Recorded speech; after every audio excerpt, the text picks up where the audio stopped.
semua jawab siap. Bisa nggak? Coba ya. Adik-adik. Iya. Tapi siapnya bilang pakai suara aja. Siapnya pakai gerakan. Siap. Di sana. Intinya boleh ikutan yang di belakang. Ayo, Siap. ayo. Adik-adik. Masya Allah, keren banget. Kakak di depan mana? Namanya siapa tadi, ada yang kenal nggak? Siapa namanya? Namanya Korba, betul. Ayo, adik-adik yang masih ada di luar, boleh gabung ke dalam?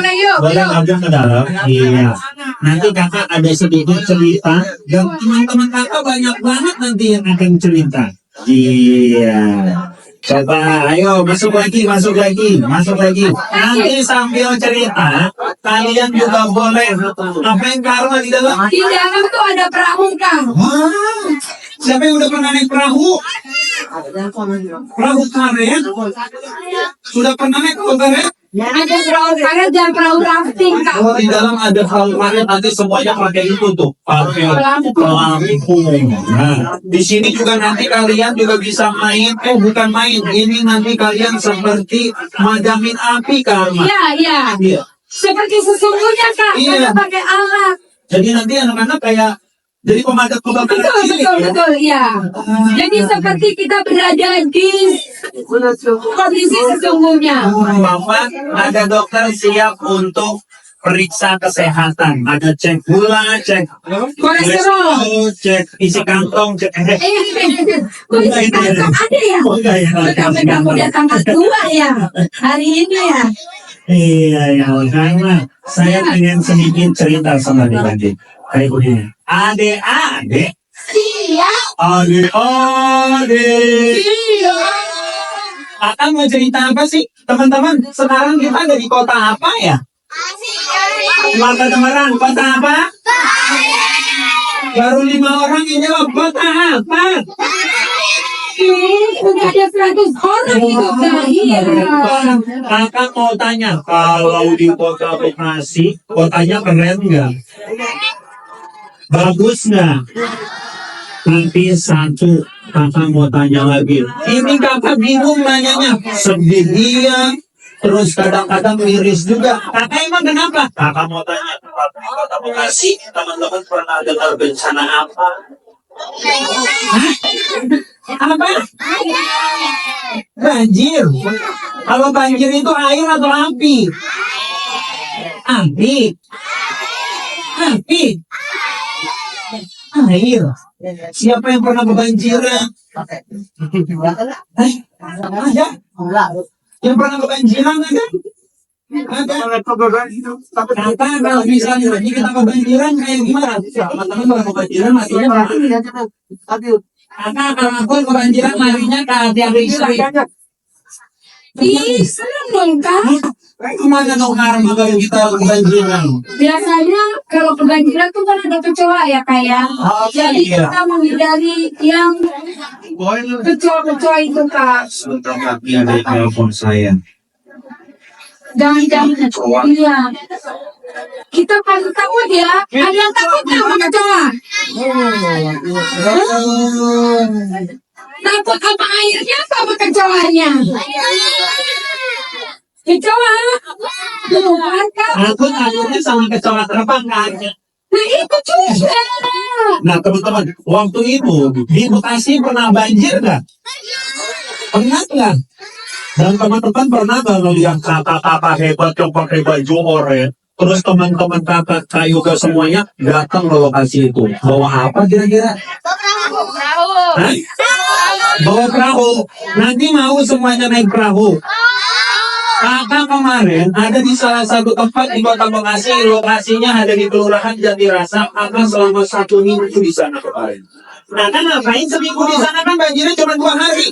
Kakak di sana waktu pas banjir ikut sama teman-teman naik perahu. Banjirnya itu Sepinggang, Kak. Sepinggang. semata kaki, Kak. Lantai 2, Kak. Iya. Sampai di lantai 2 betul. Iya. Teman-teman kebayang nggak di lantai 2 udah segini airnya? Berarti kalau di bawah airnya seperti apa? Dan kakak paling sering melihat apa teman-teman?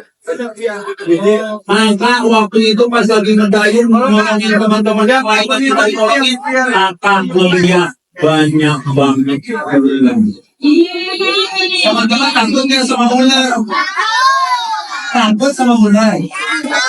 Tapi kakak tahu caranya gimana biar kita nggak takut sama ular. Teman-teman yang bawa ular boleh masuk ke dalam. Iya, teman-teman yang bawa ular boleh. Yang bawa ular boleh. Nanti Anda mau tahu gimana caranya. Kalau kita lagi di tempat atau di rumah kemasukan ular. Ada ular. Nah, ini kakak-kakak kita yang biasanya ngasih tahu edukasi tentang ular dan reptil. Boleh biasanya juga ada biawak. Iya betul, ada biawak. Tapi biawaknya nggak kita bawa ya, kita bawa ini induknya biawak. Salah. Assalamualaikum warahmatullahi wabarakatuh.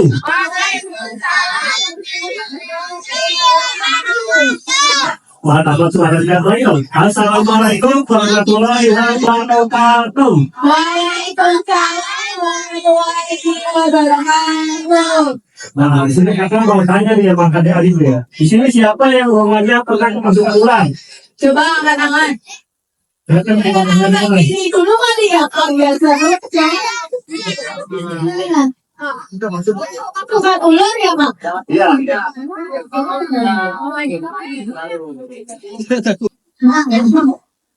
Kalau gimana Kak, kalau ada ular di dalam rumah, ini untuk apa ya? Kenapa ular bisa masuk rumah? Yang pertama, rumah adik-adik ini biasanya kotor atau berantakan. Siapa yang rumahnya berantakan? Ya, jadi salah nanti adik-adik harus bisa merapikan rumah. Karena ular itu masuk rumah kalau rumah kita berantakan. Rumah yang berantakan itu akan menjadi tempat tikus. Dan tikus itu adalah makanan ular. Nah, kalau si ular masuk coba, karena dia mereka di pintu. Terus bagaimana kan itu ditangkapnya? Yang pertama, kita kayu dengan got yang ada di sekitar rumah. Nah, untuk rumah yang kemudian akses-akses yang kita masukkan ke dalam. Oke. Mungkin misalnya apa? Kita harus dulu pokok-pokok itu kita coba bangun.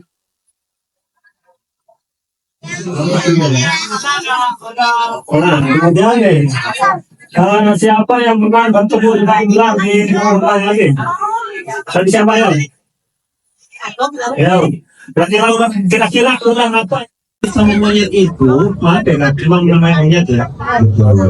Kalau kita digigit sama monyet itu ngeri kena rabies itu benar nggak sih kan? Betul sekali. Jadi setiap hewan yang giginya bertaring itu berpotensi bisa dari atau sampai 50. berpotensi rabies. Berarti kayak kera, Kayak kera, anjing, kucing, rusa. Iya betul, kucing juga. Jadi apa itu penyebabnya dari rabies itu? Atau si hewan itu bisa berpenyakit rabies? Karena si hewan itu memakan makanan yang kotor, yang tidak higienis, makan bangkai, makan serangga-serangga yang sifatnya burung seperti cicak, kecoa, ya kan. Jadi kalau hewan-hewan yang hidupnya di luar, yang di hutan itu, mereka kadang-kadang sudah makan bangkai kan. Jadi kalau udah makan bangkai kan tahu sendiri itu udah belatungan, ada ulatnya, sudah berbau, bakterinya banyak. Nah, dia karena saking lapatnya di hutan dia tidak menemukan makan, maka hewan apapun yang giginya bertaring, yang karnivora ataupun yang omnivora, dia pasti akan makan itu karena lapar. berarti kalau kucing yang kita piara di rumah walaupun dia sering gigit, tapi kalau misalnya kita suntik vaksin kan, itu ada kemungkinan rabies juga toh Mbak? Nah, itulah salah satu penanggulangan dan solusinya bagaimana supaya kita bisa mencegah hewan kita tidak terjangkit penyakit rabies. Maka perlu kita vaksin, Berarti kalau yang koba ini juga sudah disuntik Kak? disuntik, divaksin, rabies, tetanus, jadi beberapa suntikan vitamin juga. Jadi untuk menjaga kesehatan dan kebersihan hewan-hewan kita, maka diperlukan pengetahuan supaya kita bagaimana memelihara supaya bisa jadi sehat, baik, bersih selalu. Itulah perlunya kita vaksin. Nah, teman-teman nih banyak yang punya hewan juga dan mereka bingung di Kota Bekasi itu di-provide gak sih kalau misalnya kita mau vaksin hewan-hewan kita gitu Mas? Ya, sebenarnya kita provide dan disupport oleh pemerintah ya. Makanya ada yang namanya Puskeswan. Ya, Pusat Kesehatan Hewan. Kan? Berarti bukan orang Iya. ada puskesmasnya ya? Bukan Kak. Jadi hewan itu punya puskesmas, Puskeswan. Puskesmas. Itu puskesmas ya kalau buat manusia. Jadi adik-adik nih yang punya hewan di rumah kucing, anjing ataupun hewan-hewan musang yang giginya berkarat itu jangan lupa untuk divaksin ya adik-adik ya. Karena penting itu. Betul. Kak, mau dong cerita sedikit tentang perannya Koba dan teman-teman dari Primata ya? Iya. Primata apa kan? Primata. Terima kasih. Private Social Care Indonesia. Nah, jadi yang ngurusin Primata dan mencari yang terbaik untuk primata-primata se-Indonesia. Boleh tahu dong Kak, kita Kak, peranannya Kakak bersama Koba dan untuk Kota Bekasi. Ya. Jadi, Koba ini berasal dari komunitas PFCI ya, adik-adik ya. PFCI itu apa? Private Foster Care Indonesia. Jadi itu komunitas yang seputar satwa primata. Tapi tidak hanya primata saja, karena PFCI ini juga memelihara dan melestarikan hewan-hewan satwa apa aja.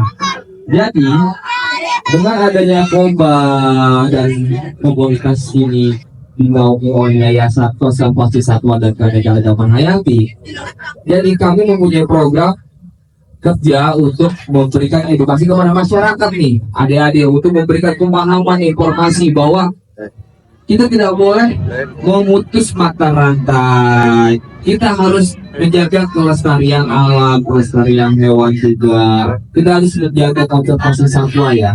Jadi kalau adik-adik melihat ada ular kayak tadi ada dilihat ya, itu tidak boleh dibunuh ya. Karena setiap hewan mempunyai peranan masing-masing di alamnya. Jadi kalau di alam itu ada rantai makanan. Tahu ya adik-adik ya rantai makanannya seperti apa kan? Seperti tikus dimakan sama siapa? Ular. Ular dimakan dengan apa? Siapa?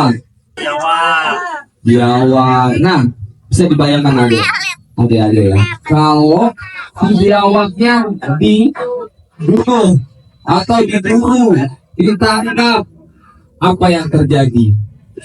Banyak dong ular gitu ya, karena si ular nggak ada yang maksa. Nah, itulah kenapa kita harus menjaga kelestarian ekosistem kita. Jadi, Yayasan Konservasi Satwa dan Keanekaragaman Hayati kita bukan cuma para penyayang hewan, pencinta hewan atau penggiat hewan saja yang perlu menjaga kelestarian alam dan satwa ini ya, Keanekaragaman Hayati ya. Tapi kita semua ya masyarakat ya kakak. Oh iya. Ya kakak Yoga ya. Kita semua mempunyai hal kita kesadaran juga untuk melindungi menjaga kelestarian satwa. Jangan cuma satwa dengan kembang flora, karena cuma flora, tapi flora juga kita sama-sama jaga. Semua Supaya alam ini lestari terjaga dengan baik. Ya. Tapi nggak berarti semua hewan nggak boleh dibunuh kan ya kayak? Oh iya. Kalau misalnya kita digigit nyamuk memang gede Oh iya. kita bunuh atau biarin aja? Itu asli. Oh itu nggak apa-apa ya. Jadi satu lagi nih Kak Yoga nih. Oh iya gimana? Karena yang namanya hewan yang bersifat hama itu memang perlu dibasmi. Tikus? Hama. Oh Iya. Termasuk hewan ini primata pun memang hama sebenarnya.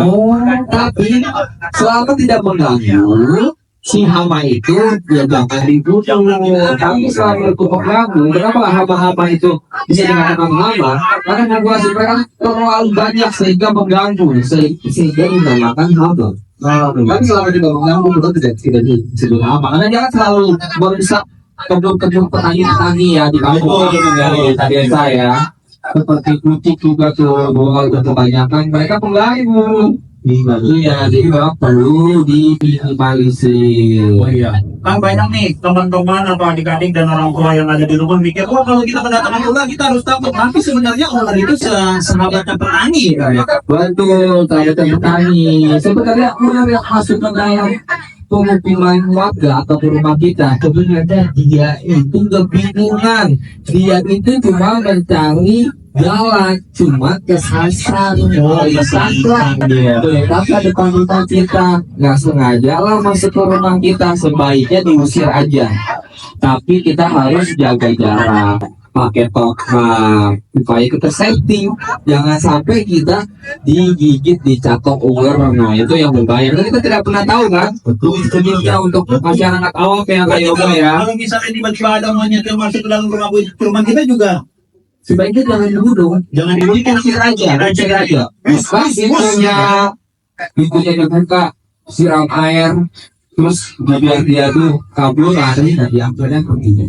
Dia tidak akan menyerang kita selama kita tidak menyakitinya. Selama dia tidak merasa terancam, maka dia tidak akan menyakiti kita. Tapi teman-teman nyiram airnya air yang biasa ya, jangan air mendidih ya saya. Kalau air mendidih nanti malah kita yang diserang malah nanti.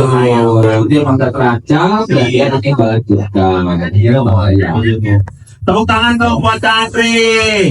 Andre, ini Koba bisa ngapain aja kira-kira? Boba ini bisa makan, bisa minum, bisa pipis, bisa pop gak? Oh, sama ya kayak yoga ya. Iya. Iya. Cuma Boba ini sudah terlatih ya, sudah biasa bersosialisasi dengan manusia, dengan masyarakat, sudah biasa interaksi salaman. Oh, teman-teman, ada nggak yang kira-kira berani salaman sama Koba?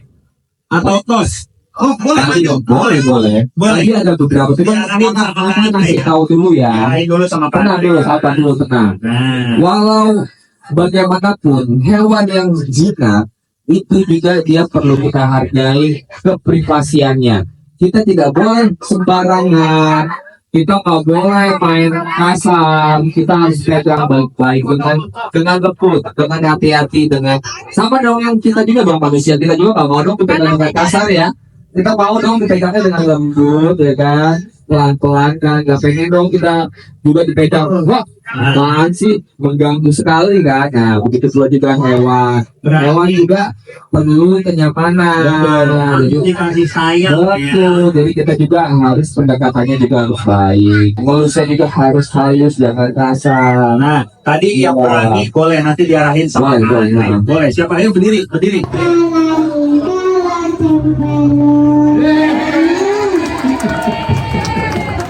Siapa yang ngajarin anakku? Siapa yang ngajarin? Tete Cina. Kelas berapa kakaknya? Kamu udah sekolah belum? Belum, pakai yang udah sekolah belum? Mau sekolahnya? Enggak mau sekolah ya? Sekolah mau kakaknya aja. Ini dapat tambahan nih. Ada pihak. Nah, ini ada betul.